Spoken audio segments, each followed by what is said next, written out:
is a demonstration of a Heron's fountain. We created this model using 3 empty 2-liter bottles, some rubber stopping, food coloring, and airline tubing. So here's our Heron's fountain.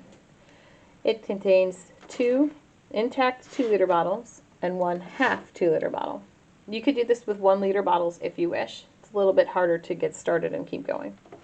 It has 3 rubber stoppers that fit tight inside the bottles, and I poked holes through with scissors and with a die to get all the way through and ran my airline tubing in. So this is the fountain cup, and when I pour the water into the fountain cup, that water contains gravitational potential energy, and as it falls downward, it creates pneumatic pressure in the air supply bottle.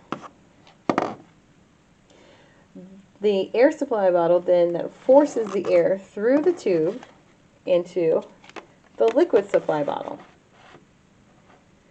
Then that pushes water through the tube back up into the fountain, and then it comes out there. When the liquid supply bottle runs out of liquid, the fountain stops. This is my liquid supply bottle. It's going into this container for some stability.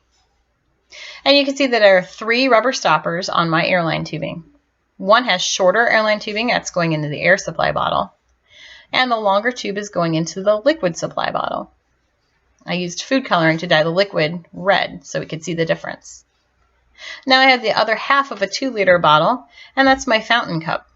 I'm adding food colored added water, blue water, to my fountain cup, and I'm going to raise it up so that I can get the fountain started. And you'll start to notice that the blue water from the fountain cup is entering into the air supply bottle.